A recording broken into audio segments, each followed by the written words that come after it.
In the heart of America, a small town became the scene of an unimaginable tragedy. A woman vanished without a trace, leaving behind a series of unanswered questions that would soon lead to horrific revelations. Evidence pointed to a remote location, where what was found among the ashes and debris painted a picture too terrible to comprehend. Forensic examination revealed signs of violence so chilling that investigators struggled to piece together the full horror of what had occurred. As the investigation unfolded, questions about sexual assault or brutality continued to haunt the case. This was more than just a murder. It was a crime that would forever scar the community. Teresa Halbach was born on March 22, 1980, in Kaukauna, Wisconsin, USA. Teresa always had a dream of starting her own studio, where she could fully express her artistic vision. After saving up enough to get started, she decided to take the leap and launch her business. Unfortunately, things didn't go as smoothly as she had hoped. The income from her photography work was inconsistent, and she struggled to cover her expenses. Eventually, Teresa made the difficult decision to move back in with her parents to save money. However, she never abandoned her dream, using this challenging period as motivation to work even harder. During this time, Teresa took on various assignments to keep her photography business afloat. She began photographing used cars for magazines, a job that required her to travel frequently. To support her work, she purchased a used car. While the job was not glamorous, Teresa approached it with professionalism and pride, believing it was a stepping stone to something greater. One of her recurring assignments involved photographing vehicles at a sprawling junkyard in Gibson, Wisconsin. The business, owned by the Avery family, was home to roughly 4,000 used cars scattered across hundreds of acres. The property also featured several outbuildings, including a garage, a barn, and a mobile trailer where Stephen Avery, one of the owners, lived. Stephen's brothers, who also had troubled pasts, helped manage the salvage yard. The Avery family was well known in the area, with even the road leading to their property named after them. Stephen Avery's history was as complex as it was controversial. From the age of 18, Stephen had frequent run-ins with the law. He was involved in multiple incidents, including burglaries and acts of cruelty to animals. One particularly horrific episode involved dousing a cat in gasoline and setting it on fire, a crime that deeply disturbed the community. For this, he served a short prison sentence, but his criminal behavior escalated over time. In January 1985, Stephen Avery found himself at the center of a harrowing confrontation when he assaulted a female law enforcement officer. During the altercation, he brandished a gun, threatening her life. The situation escalated to the point where Stephen only decided to retreat upon noticing the presence of the officer's young daughter in the back seat of her car. This grave offense led to Stephen being sentenced to 6 years in prison. However, his troubles were far from over. While out on bail awaiting his trial, Stephen was implicated in another serious crime: the brutal assault of Penny Bernstein, a jogger in a nearby town. Despite possessing a solid alibi supported by receipts and multiple witnesses, Stephen was convicted of attempted murder, rape, and false imprisonment, primarily based on the victim's testimony. Stephen's conviction ignited a significant controversy, as a considerable number of people staunchly believed in his innocence. The forensic evidence gathered at the crime scene did not align with Stephen's profile, yet the limited technological capabilities of the 1980 hindered a thorough examination of this inconsistency. The resultant 32-year sentence was a devastating blow to Stephen, but he remained resolute in his declaration of innocence. Over the ensuing years, he pursued numerous appeals, all of which were systematically denied, deepening the sense of injustice surrounding his case. In 1996, a beacon of hope emerged when the organization dedicated to exonerating wrongfully convicted individuals took an interest in Stephen's plight. With their expertise and support, Stephen's case was reopened. Breakthroughs in DNA technology provided the necessary tools to uncover the truth. The forensic advancements made it possible to reevaluate the evidence with a level of precision previously unattainable, ultimately revealing the critical discrepancies that had been overlooked during the initial investigation. The turning point came when the police database identified a match with Gregory Allen, a man already serving a 60-year sentence for assault and rape. Gregory Allen resided in the same region as Stephen Avery, and the two men shared a striking physical resemblance, a factor that had significantly contributed to Stephen's wrongful conviction. This judicial error, resulting in Stephen being wrongfully imprisoned for 18 years, highlighted profound flaws within the legal system, particularly concerning eyewitness identification and forensic analysis during that era. On September 10, 2003, the court officially acknowledged Stephen's innocence and released him from prison. By this time, the years of incarceration had irreparably altered his life. His wife had divorced him, taking their children with her, leaving Stephen to grapple with the remnants of a life that had been upended by a miscarriage of justice. Following his release, Stephen took legal action by filing a $36 million lawsuit against Manitowoc County, holding them accountable for his wrongful imprisonment. This lawsuit stirred considerable debate, raising critical questions about the accountability of law enforcement and the systemic issues that allow such injustices to occur. Amidst the turmoil of Stephen Avery's life, Teresa Halbach emerged as a pivotal figure in the unfolding narrative. Teresa, a compassionate and optimistic 25-year-old photographer, was acutely aware of Stephen's ordeal and the errors that had devastated his life. Her professional relationship with Stephen had been built over multiple photography assignments, often involving visits to the Avery salvage yard. Teresa's belief in fairness and her trust in Stephen were evident through the rapport they had developed over time, showcasing her commitment to her work and her integrity as a photographer. On October 31, 2005, Teresa's day was meticulously planned with a series of appointments. Residing in Hilbert, Wisconsin, she departed her home early that morning in her blue 1999 Toyota RAV4 to fulfill her scheduled tasks. Her first stop was near Lake Michigan in Gibson, Wisconsin, approximately 50 kilometers from her home. There, she was tasked with photographing a minivan for Stephen Avery, who intended to sell it through the magazine she collaborated with. This visit to the Avery salvage yard was not unusual for Teresa, as her job frequently brought her to the expansive lot teeming with various vehicles. She had 2 additional appointments lined up for that day, indicating a busy schedule that underscored her dedication to her profession. However, after leaving the salvage yard, Teresa mysteriously vanished. Her absence became increasingly alarming when she failed to return home as expected.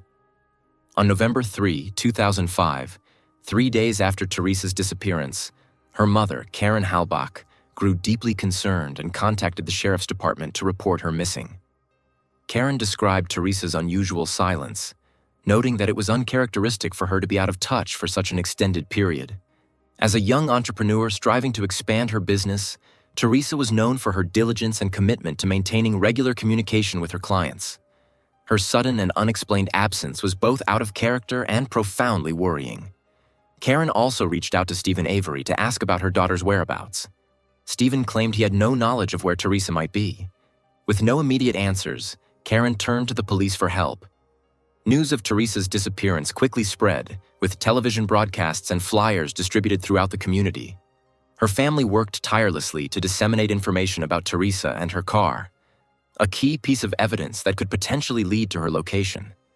Detectives quickly determined that Teresa never made it to her other appointments on October 31, raising suspicion that something had happened during her visit to the Avery property. The police decided to investigate the salvage yard, and on November 5th, officers arrived at the scene. Earl Avery, one of Stephen's brothers, granted them permission to search the premises. The search was extensive, covering dozens of vehicles across the sprawling lot. In a remote section of the property, officers discovered a blue Toyota hidden under tree branches and debris. The car, locked and missing its license plates, appeared to have been deliberately concealed. Upon inspection, authorities confirmed it was Teresa Halbach's vehicle. The discovery marked a turning point in the case. The Toyota was seized and sent to a forensic lab for examination. The investigation then turned to Stephen Avery's trailer. In Stephen's bedroom, police discovered a .22 caliber semi-automatic rifle mounted on the wall, along with a powder charging device. Further searches of the garage yielded 11 spent casings that matched the rifle. On the 3rd day of the search, investigators found the key to Teresa's car inside Stephen's trailer, a discovery that raised questions about how it had been overlooked during earlier searches. The evidence against Stephen continued to mount.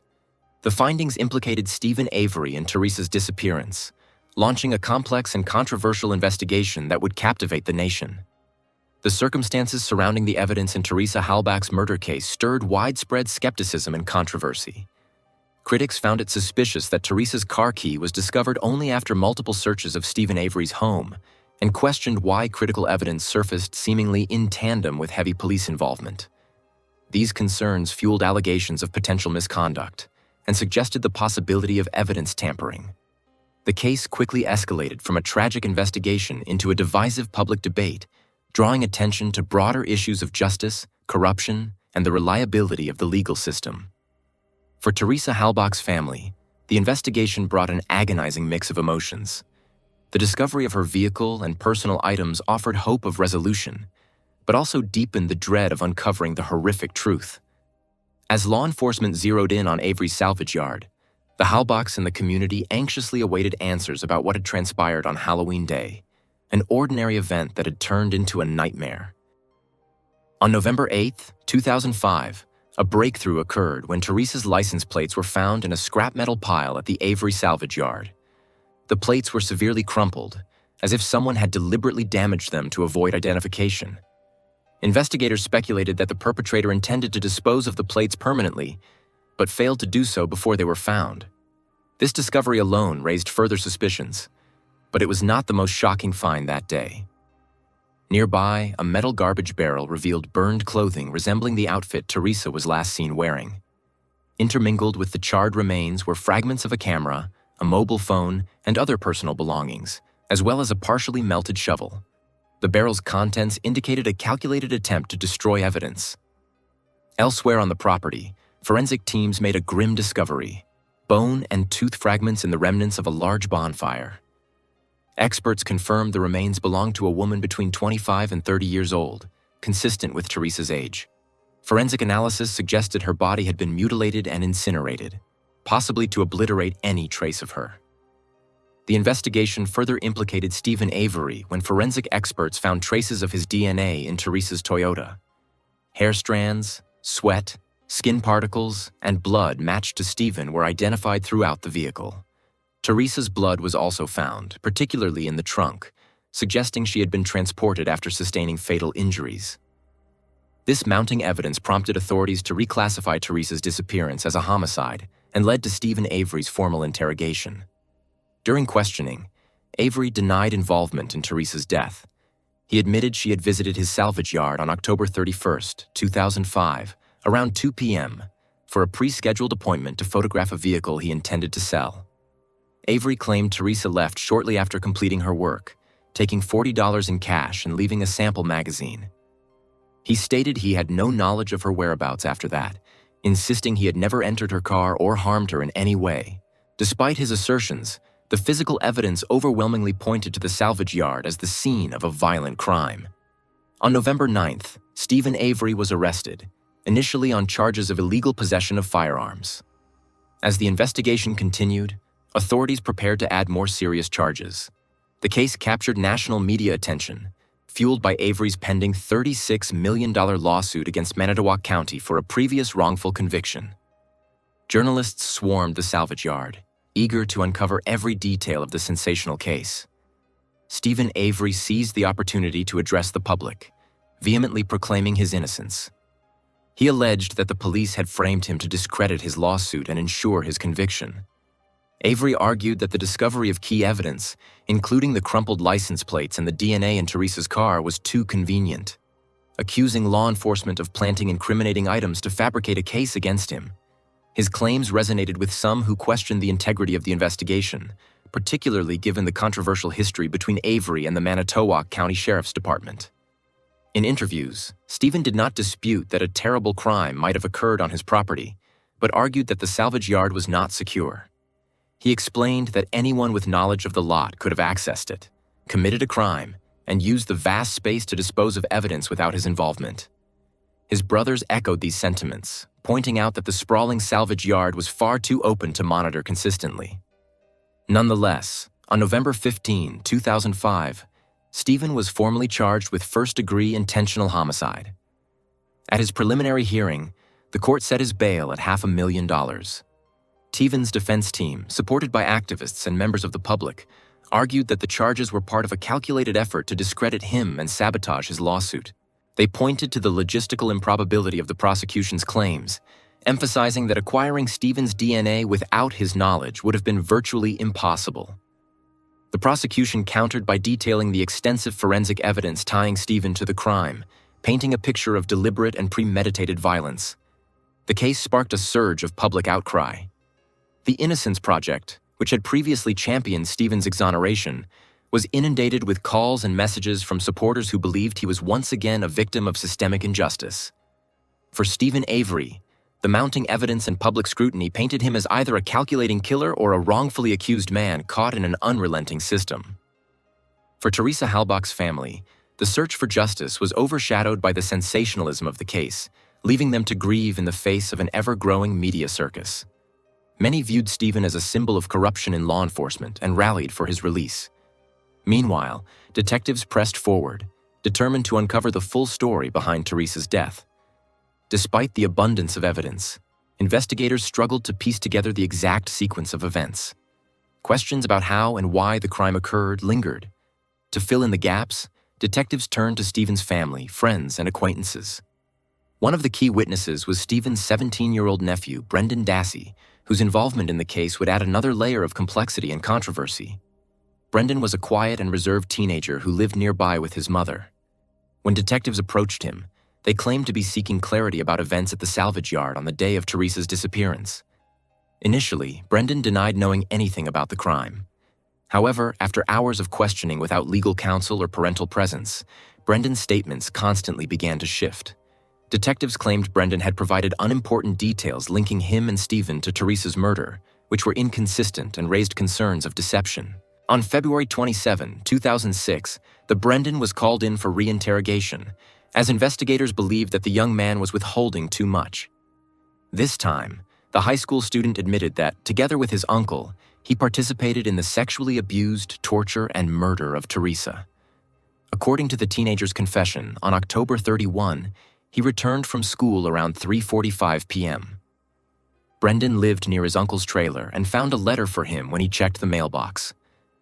When the young man approached trailer to hand over the envelope, he heard a female voice from inside asking for help. Next to the trailer was a metal barrel in which a fire was burning. The teenager noticed that, in the flames, there was a melted mobile phone and a camera. All this was covered with women's clothing, which had almost completely burned out. Brendan waited quite a long time for an answer from his uncle. Finally, Stephen opened the door for him. The man invited his nephew into the kitchen and then offered to take advantage of his captive. Inside the bedroom, the schoolboy saw a naked Teresa who was chained to the bed with handcuffs and shackles. Stephen said that he had already sexually abused the woman several times and was going to continue doing so. She asked Brendan to persuade his uncle to let her go, but instead, the teenager sexually abused Teresa. According to the young man's confession, Stephen watched the process. After that, they watched TV for about 10 to 15 minutes. The uncle praised the boy. Next, they discussed the murder and how to get rid of the body. Having agreed on a plan of action, the criminals took up knives. Stephen stabbed the victim in the stomach and ordered his nephew to cut her throat. The high school student obeyed. Then they cut off several strands of hair from the deceased. The uncle strangled the woman with her throat cut in front of his nephew. This lasted several minutes. The man explained to the boy that he wanted to ensure Teresa was truly dead, though it was already evident. This statement suggested that Stephen may have derived some satisfaction from the process of inflicting harm. After confirming her death, they moved the body from the trunk of Teresa's car into the garage. There, Stephen unleashed further brutality, shooting her approximately 10 times. 4 of these bullets struck her head, while the remainder riddled her torso and limbs. The violence continued with a calculated attempt to erase any trace of their gruesome actions. Stephen and Brendan then carried Teresa's lifeless body to an already roaring fire on the property. To fuel the flames and ensure complete destruction, they added several tires, creating a black, acrid smoke that would hide their monstrous deeds. Once the fire reached its peak, the killers moved Teresa's car, camouflaging it with branches and debris. They then worked to eliminate evidence inside the garage, scrubbing bloodstains with gasoline and solvent in a desperate attempt to erase their crime. Stephen later disposed of Teresa's license plates and retained her car keys, furthering the cover-up. After the body had burned extensively, The remaining charred bones were broken apart with a shovel. Stephen and Brendan transported these remains to a secondary location under the cover of darkness. Brendan, disoriented and unsure of specifics, later claimed he couldn't remember precisely where they had buried the bones. Despite this uncertainty, authorities eventually discovered a burial site containing Teresa's fragmented, burnt bones on the salvage yard property. When Brendan's relatives were questioned, they expressed skepticism about the veracity of his story. They described him as a boy with significant developmental delays and a low IQ, someone who required constant direction and struggled with independence. According to them, Brendan had a history of fabricating strange tales, which he often presented as fact. His family doubted his capacity to carry out the crimes he described or to participate to the extent he claimed. Their disbelief was compounded by Brendan's documented tendency to exaggerate or invent scenarios, leading them to dismiss his confession as another product of his imagination. However, physical evidence unearthed during the investigation supported key details of Brendan's story, casting doubt on the notion that it was entirely fabricated. Charred human remains, Teresa's belongings, and forensic analysis of the crime scenes aligned disturbingly well with his narrative, painting a murky intersection of crime, manipulation, and justice. While Brendan's cognitive limitations and his family's doubts raised questions about his culpability and the reliability of his statements, the corroborating physical evidence painted a damning portrait. The case also highlighted systemic issues surrounding the interrogation of vulnerable individuals, sparking debates about the ethics and reliability of confessions obtained under duress. On June 30, 2006, Brendan wrote a letter to the county judge. In the letter, he admitted to feeling the urge to communicate earlier but claimed he lacked access to a pen or pencil. In this correspondence, Brendan recanted his confession, asserting that on October 31, 2005, he and his uncle spent the day riding a golf cart around the salvage yard, collecting garbage for burning. This sudden retraction added another layer of complexity to an already convoluted case, prompting further scrutiny of the methods used to extract Brendan's original confession. Brendan and Stephen vehemently denied committing any acts of murder or sexual assault. However, Brendan's letter and subsequent recantation of his confession were met with skepticism by the authorities, as many of his initial statements aligned with physical evidence. The judicial proceedings against both men moved forward. Brendan's trial was scheduled for April 2007, with the possibility of a life sentence plus an additional 72 years if convicted. Stephen Avery's trial was set for February 5, 2007. He faced multiple charges, including first-degree intentional homicide, sexual assault, kidnapping, unlawful imprisonment, mutilation of a corpse, and illegal possession of firearms. A conviction on all counts would ensure a life sentence without parole. The prosecution's case leaned heavily on forensic evidence and Brendan's initial testimony, even though he later retracted it. The forensic analysis of the victim's remains was a centerpiece of the trial. The bones and teeth recovered from the burn site were in poor condition, fragmented, and charred. Forensic experts identified several gunshot wounds in Teresa's skull fragments, but it could not be conclusively determined whether these wounds were inflicted before or after her death. In addition, evidence collected from the garage on Stephen Avery's property supported Brendan's original statements.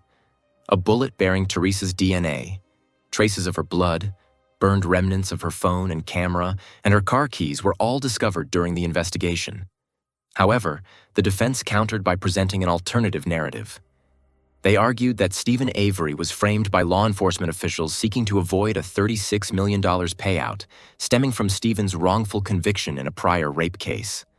The defense highlighted suspicious evidence, including the disappearance of a vial of Stephen's blood from the evidence room in his earlier case, suggesting it may have been used to plant incriminating bloodstains at the crime scene. This theory sought to cast doubt on the integrity of the investigation, painting it as a calculated conspiracy against Stephen. Brendan's trial began on April 16, 2007, with the 17-year-old facing 3 major charges: first-degree intentional homicide, mutilation of a corpse, and first-degree sexual assault with aggravating circumstances. His defense team argued that Brendan's intellectual limitations and low IQ made him vulnerable to coercion by the police. They posited that his confession was not a truthful account of events, but rather a narrative shaped by suggestive questioning and pressure to implicate himself and his uncle. Despite Brendan's retraction of his initial confession, the prosecution presented a compelling case. Video recordings of his interrogations and confessions were shown to the jury, including footage in which he described his involvement in Teresa's assault and murder. In one particularly damning clip, Brendan stated that his motivation to participate stemmed from curiosity about sex, and that he later regretted not stopping his uncle. This video, paired with physical evidence and Brendan's apparent lack of motive to fabricate the story, bolstered the prosecution's argument. The defense worked diligently to discredit the confession, calling attention to the absence of Teresa's DNA, hair, or blood on Brendan's clothing. They argued that the lack of physical evidence directly tying Brendan to the crime indicated that his confession was unreliable. However, the prosecution countered this by pointing out that solvent stains on Brendan's clothing suggested he had participated in cleaning up evidence in the garage. Solvent, they noted, is known to destroy biological traces like blood, which explained the absence of incriminating material on Brendan's attire. Brendan's sister, Kayla, was called to testify. During earlier police interviews, she claimed that Brendan had shared specific details of Teresa's murder with her. However, in court, Kayla recanted her statements, creating tension in the prosecution's case. Despite this, the prosecution maintained that Brendan's initial confession was truthful. Detectives testified that their goal during Brendan's interrogations was to expose him in any lies, not to manipulate him into a false confession. They insisted that the confession was voluntary and corroborated by evidence, despite the defense's claims of coercion. Adding another layer of complexity, the defense introduced expert witnesses who highlighted Brendan's cognitive impairments, emphasizing that his intellectual limitations made him more likely to agree with authority figures or fabricate stories to please them.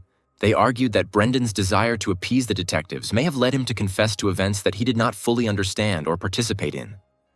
The trials of Stephen Avery and Brendan Dassey became a focal point of public and legal scrutiny, sparking debates about police practices, the reliability of confessions, and the potential for systemic corruption. Brendan's case, in particular, underscored the challenges faced by intellectually disabled defendants in navigating the criminal justice system. The video evidence, conflicting testimonies, and the specter of a potential frame-up by law enforcement made the case one of the most contentious and polarizing in recent memory. These recordings, combined with physical evidence discovered on Stephen Avery's property, provided a damning narrative that supported the prosecution's case. Brendan, however, later recanted his confession after he was imprisoned, seemingly realizing the gravity of the situation he was facing. Brendan's defense team believed that his testimony could sway the jury and allowed him to appear in court. The defense claimed Brendan initially viewed the interrogations as a game and did not grasp the serious implications of his words. Brendan himself admitted that he could not explain why he invented certain parts of his confession, suggesting that some details were drawn from books he had read. However, the prosecution pointed out that key elements of his story aligned closely with forensic evidence found at the crime scene, undercutting the defense's assertions of fabrication. On April 26, 2007, the jury deliberated for 4.5 hours before reaching a verdict. Brendan was found guilty on all counts, including first-degree intentional homicide, mutilation of a corpse, and sexual assault. As the verdict was announced, Brendan's mother left the courthouse, visibly upset. When reporters pursued her, she refused to comment, but later shouted from her vehicle that she believed Teresa Halbach's family had colluded with the police to orchestrate a frame-up. Meanwhile, Stephen Avery awaited sentencing in a county jail, housed one floor below his uncle Stephen Avery's cell. He reportedly feared his uncle and spoke openly about his struggles with anxiety, depression, and sleeplessness as a result of the case. Once an avid reader, Brendan claimed he could no longer concentrate enough to pick up a book. On August 2, 2007, Brendan returned to court for new sentencing. The judge ruled that he would be eligible for parole, but only after serving 41 years of his life sentence. During closing arguments, prosecutors contended that Brendan had knowingly chosen to participate in evil acts. They argued that he understood the difference between right and wrong, but consciously decided to join in the assault and murder of Teresa Halbach out of a twisted sense of curiosity. Teresa's family also addressed the court, expressing their anger and heartbreak. They accused Brendan of failing to intervene or persuade his uncle to spare Teresa's life, an act they believed he was capable of but chose not to attempt. After a short time, in a dramatic turn of events, a federal judge overturned Brendan's conviction, ruling that his confession had been obtained under duress.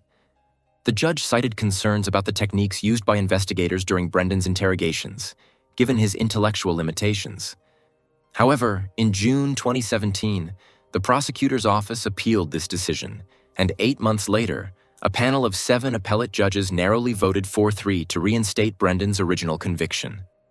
They concluded that the police had acted appropriately during the interrogations and that the confession was valid.